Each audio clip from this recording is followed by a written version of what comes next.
Hello everybody and welcome to another video. Thank you for joining me this Sunday evening. It's really weird with daylight saving that it's so dark outside and it's only like 6:20 right now. So I wanted to quickly do this video because I feel like I have some questions for our community here. And a lot of it maybe has to do with, just the gurus and tinkerers out there. I wanted to find out if any of you have done any modifications to your Bolt EV. And here's the reason why. Now, I love this car. Just literally out of the box the way it is. I love it. I drive it every day. I missed it grossly when I was gone for a week. And I'm thrilled to have it back.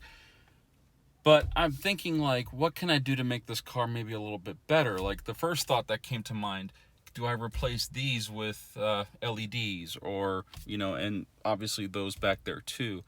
Are the LED kits worth it for these cars? Also, I was looking at window tint specifically for the back windows because it really gets hot back there. There's no air vents really that cover the back seats. So if my wife and I are up here freezing to death and our kids back there, it might make sense to at least limit the amount of sun that gets back there when we're driving. So those are the two things that I'm thinking about, just tint, lights, and I don't know if I'll go as far as replacing, turning signals, brake lights, reverse lights, license plate lights. I don't know if I'm going to go the whole full Monty on this, but I'll probably replace these. And the reason for it is there's something up with these lights that is almost glaring. Like it reflects off of every surface, and I feel like they might be too bright. But at the same time, I think to myself, well, for reading and doing things in here, do they need to be this bright? I don't know. I definitely cannot drive with these lights on. So even if I turn like half, like only the passenger side on for if my wife's over here and she's doing something, there's just too much light coming into my face because my face is so close to the light that I can barely see out, especially when we're driving at night.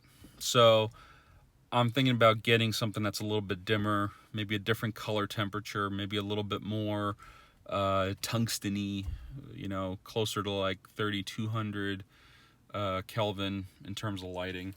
But so that's part of it. Anyway, if you guys tinkered with your Bolt EV and have done things to it, go down please and let me know. I'd love to start a conversation about different ways that people have made their Bolt EV their own. I'll take a second here and show you what I've done. So first thing I will show you is that for those who don't know, I had the dealership black out the bow ties. So I have the blacked out front bow tie and the rear bow tie, the Chevy logo that is. And to go along with that, I had gotten this, which is essentially a very, thick plastic adhesive that kind of goes over the gold bow tie there, and it actually matches pretty good.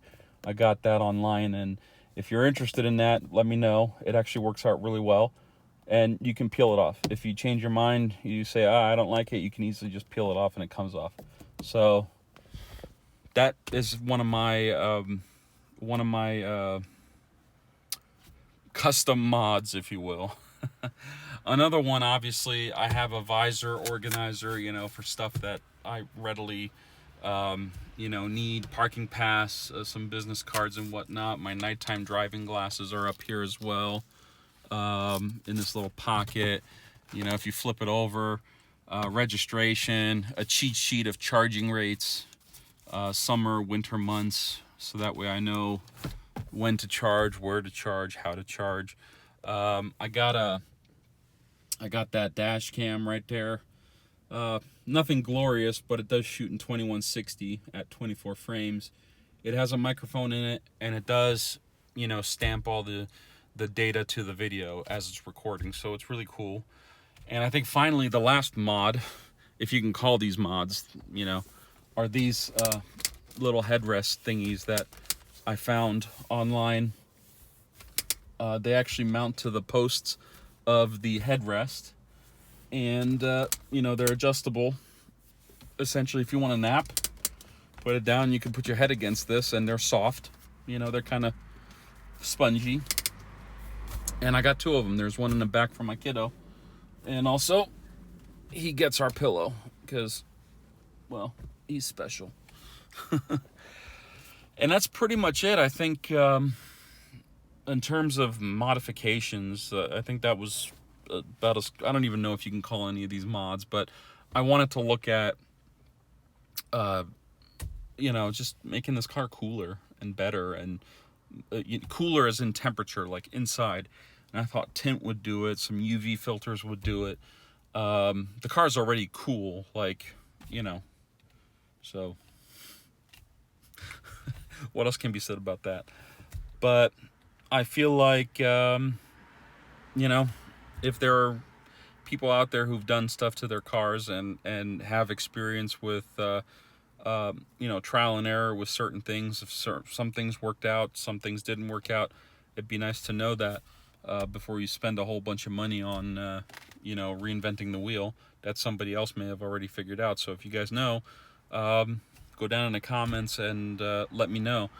I did read, and I can't remember where, I just remembered that I read somewhere that if you change out the bulbs, like not these, but some of the bulbs that are critical for the safety of the vehicle, like tail lights, turning signals, or any other light that's, you know, critical for the safety of the car, that the car might flip out because the draw of energy is much less, and it'll think that you have a burned out light. I don't know if that's true or not. I have no way of knowing that.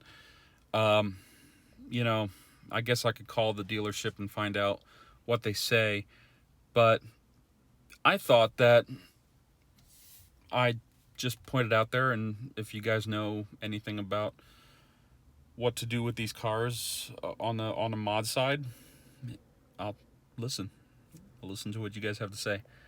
Anyway, oh, finally, this is a point that I kind of forgot to talk about last week.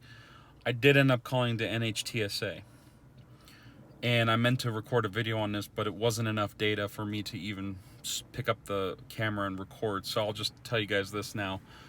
The NHTSA basically shared the same sentiments that GM did, because that is the information that's publicly released at this moment.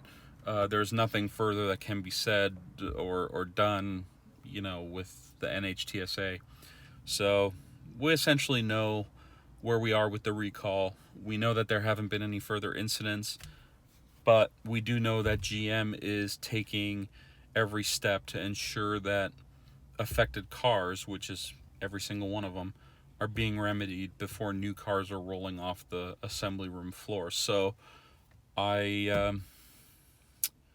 kind of appreciate GM for that. So if you work for GM, or if you know anybody that works for GM, please send my thank yous, because they could have really screwed this up, and instead I feel like they did the right thing.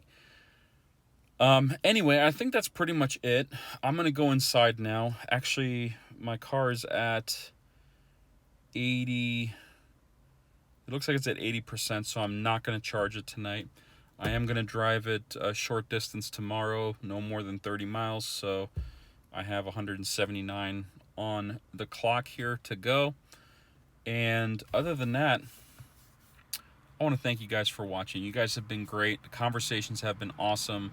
A stellar group of people. So I really appreciate all of you for taking the time and effort for, you know, your likes, your comments, and your feedback on things. So please feel free to reach out if you have any suggestions of, you know, things to talk about, or any ideas that we can share. I'm happy to hear them out.